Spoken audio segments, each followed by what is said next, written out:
Welcome back to another episode of That Sound Podcast with Lukey Luke and myself. What is the story, Luke?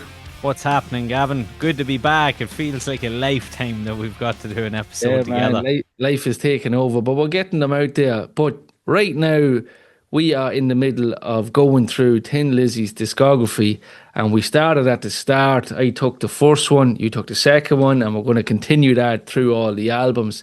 I had a blast, Luke. I don't know about you. I have to hold my hands up. I was always more into the dual guitar era of the band, the harmonies and all that stuff, the more well-known tracks, of course, but Fighting and the Black Rose and Jailbreak and the newer stuff of the band, I definitely gravitated to more. But going back to these ones, look, Jesus, I have a new love for that era, the three-piece era. Yeah, I have to agree with you there. I would have been a man that had his heart set on Jailbreak, Bad Reputation, The Black Rose, and even a lot of the Thunder and Lightning stuff. Yeah. I love that album as well.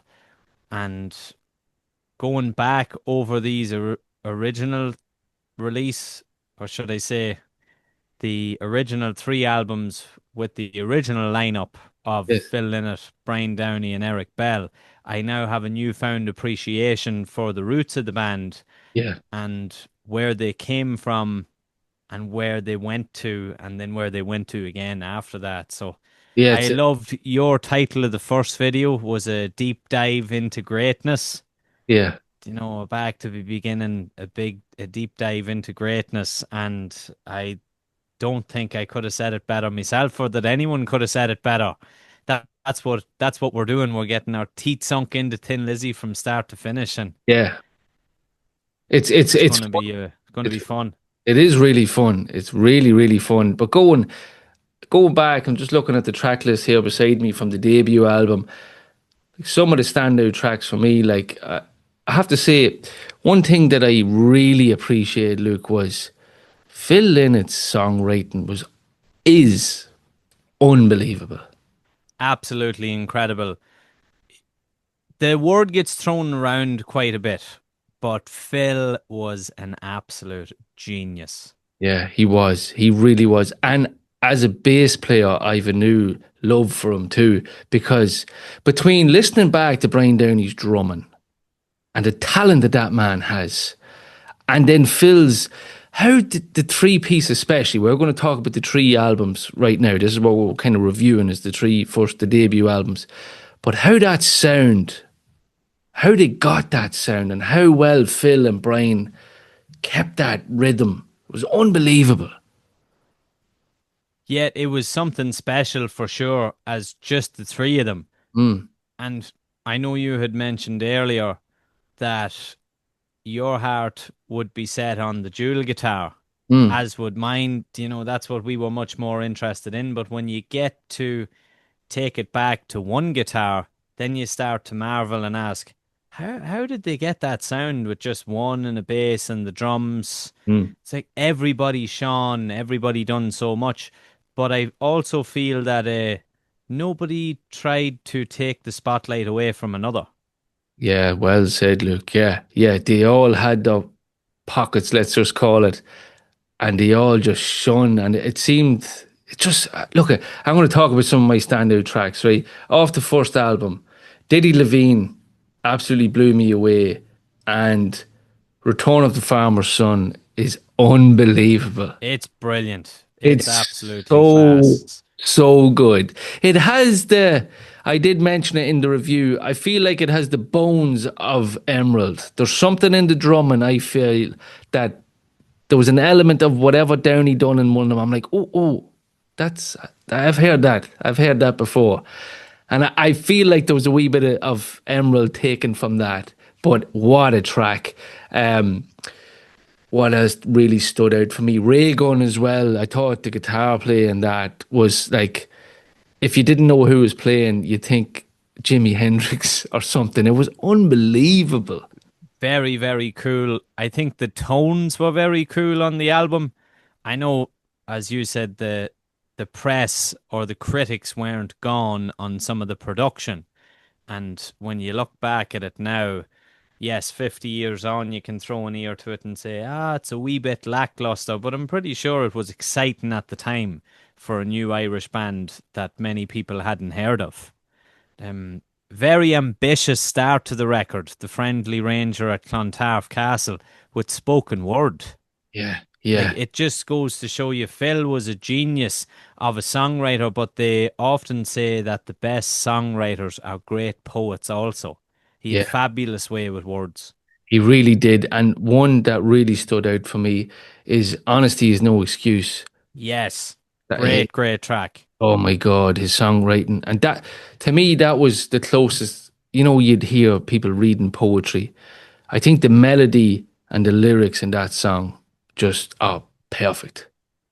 Perfect. I couldn't agree more. I think one that I would skip over for myself, I think would be probably two of the last tracks on the album, the saga of the Aged Orphan or the Clifton Grange Hotel. You know, they had to start somewhere, just not for me them ones.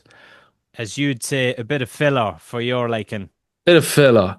So then, Luke, you took the next album. I Tell us. took the next album and I probably listened to it 5 times in the last 2 or 3 weeks Yeah. since we came up with this idea, and I give myself a bit of a head start. I have to say, I wasn't familiar with it. I didn't give that album a chance, nor I hadn't really give the first album a chance either previously. Vagabonds of the Western World, the third album that we will get on to, probably was my entry point in their back catalogue or to their back catalogue because I had to learn a couple of those songs for some gigs. So I would have got stuck into that album. But sticking to Shades of a Blue Orphanage, I thought that the opening track, another very ambitious one, The Rise and Dear Demise of the Funky Nomadic Tribes, it's a Mhm. mouthful, a bit of a tongue twister. Yeah. Um, starting with that tribal beat, um, really loud, heavy guitars coming in, then blues like that continue for the rest of the song. It's a long song at 7 minutes, 7 seconds.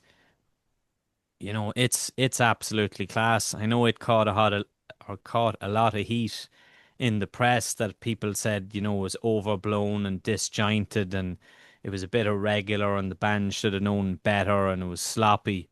But I thought it was very, very cool. As I said in my review, and I know you had agreed with me when we talked about this previous, it gives us a look into Thin Lizzy's twist on psychedelia. Yeah. Yeah. Definitely.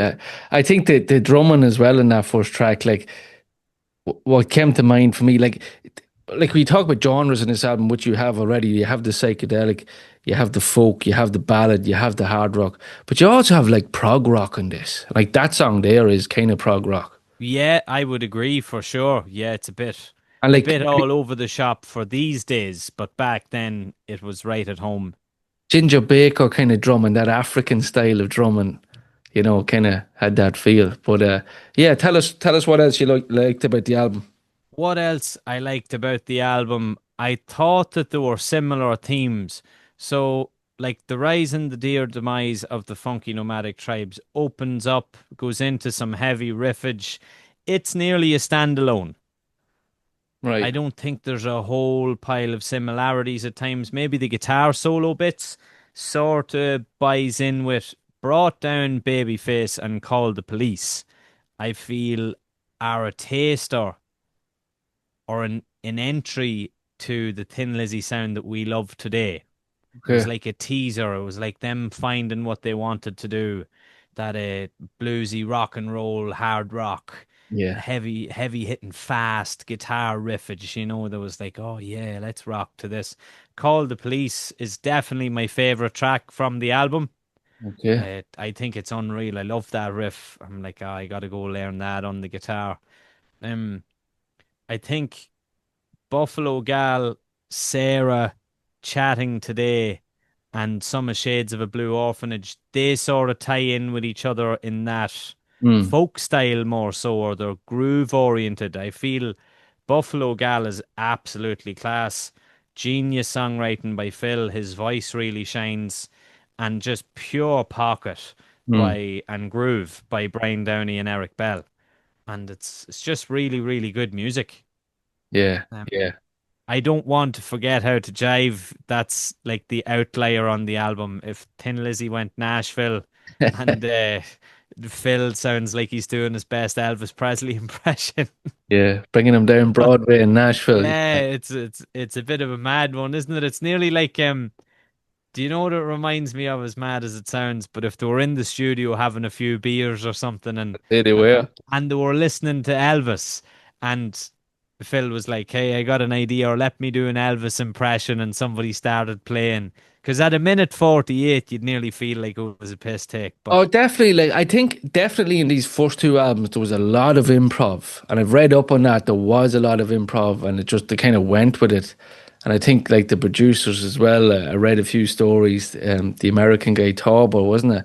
Um, you had like, said they kept turning Phil's bass knobs down, and he'd like have a standoff with them, and yeah, yeah. And then the other guy came in, then it was like good cop and bad cop. And there was a lot of uh, uh, a lot of. medicine brought to the All table. right. And yeah, I think that's what mellowed them out, and I think that's what brought the psychedelic end to some of their stuff and the improvness of the first two albums. But that's a cool take, yeah, brilliant. Yeah.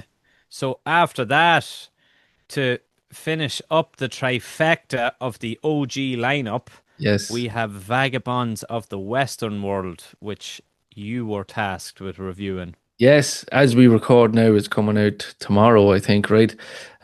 But yeah, for me, this is the ticket. This is number one for me. Um, Yes, this is definitely the the best of the lot. I tell you what, for me, Luke, this one and the first album, it's a photo finish. Yeah. The photo finish for me. But yeah, 1973, Vagabonds of the Western World. The artwork as well by Fitzpatrick's class. Ah, very cool. Um, Mama Nature said is absolutely brilliant.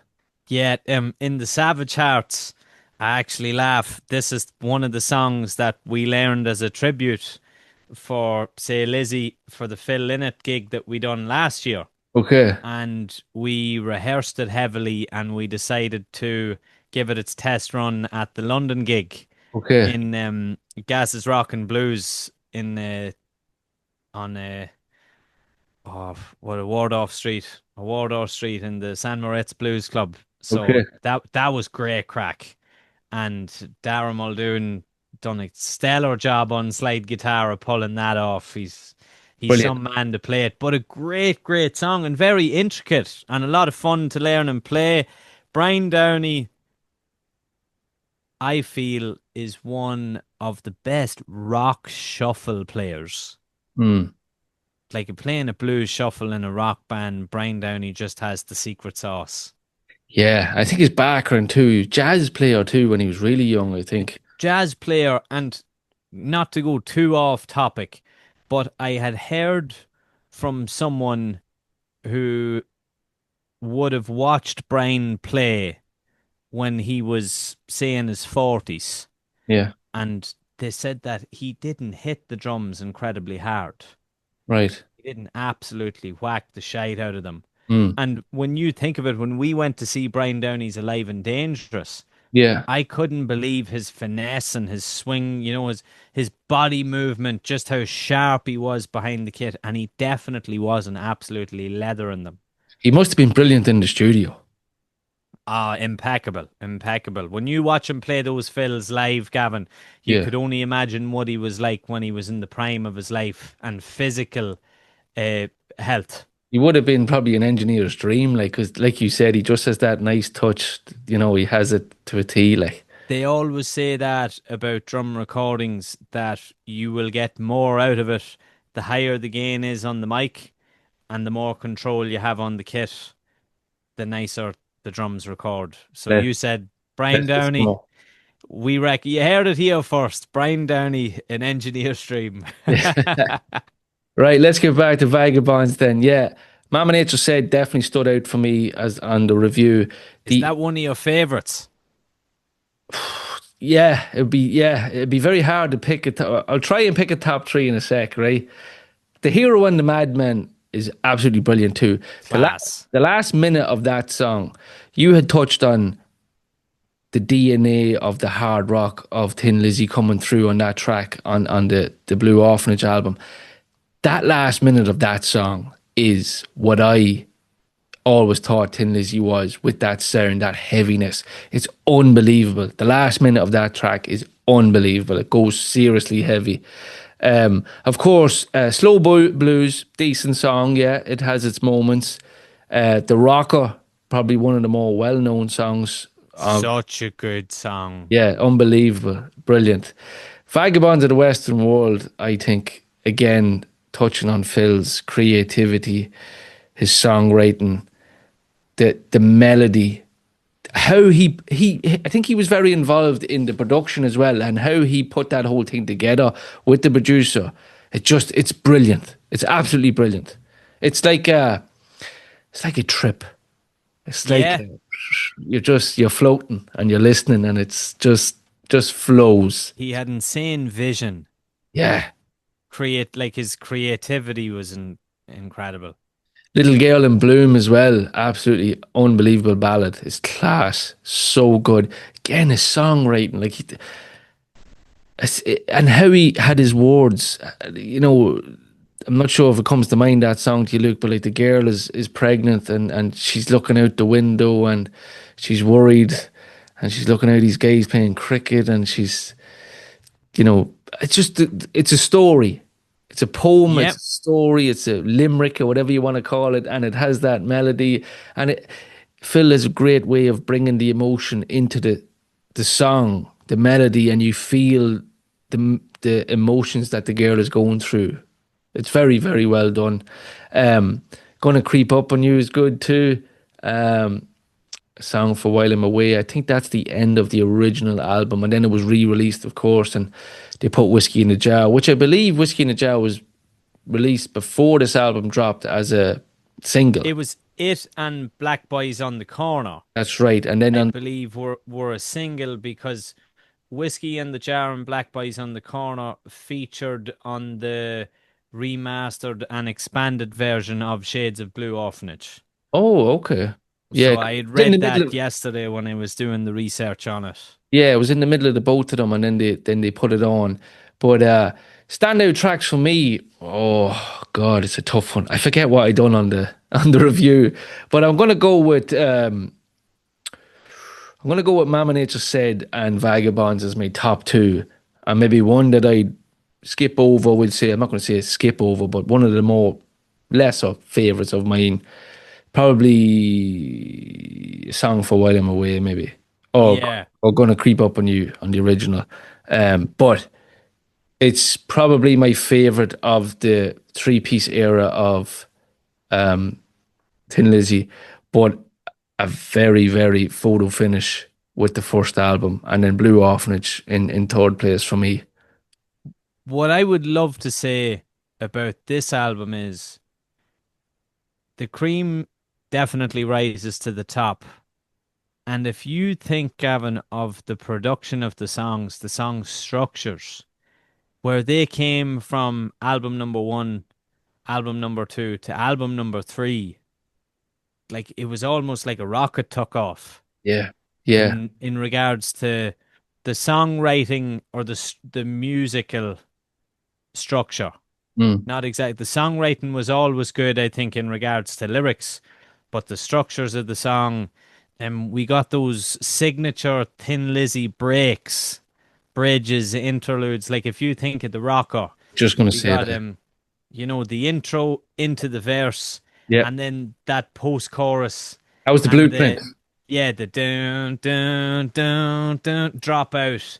And it reminds me of in Jailbreak when Yeah, they get the do do do do do do do do do do do do yeah, do. similar. Yeah, yeah, yeah. The blueprint was there from this album, definitely. Yeah, it's like they found their structure. It was the Thin Lizzy signature that inspired countless other bands, I'm sure. Of course, so many bands are huge fans.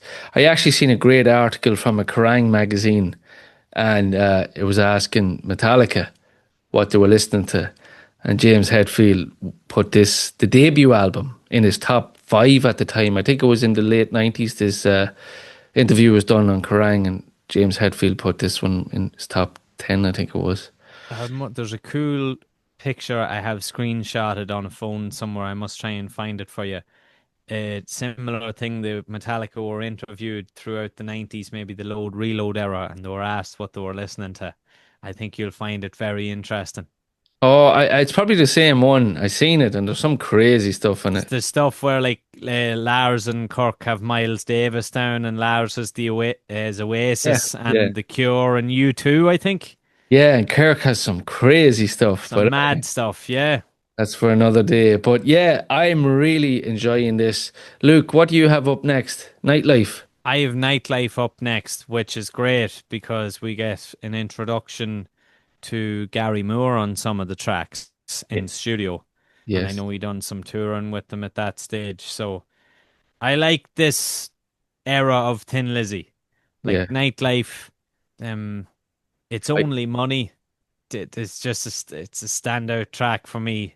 yeah. Yeah. That, coming across one again, I think those albums that I didn't pay enough attention to, I Yeah. get one track where I'm like, you know what, this would be going into rotation to play on the guitar now. I absolutely love this track.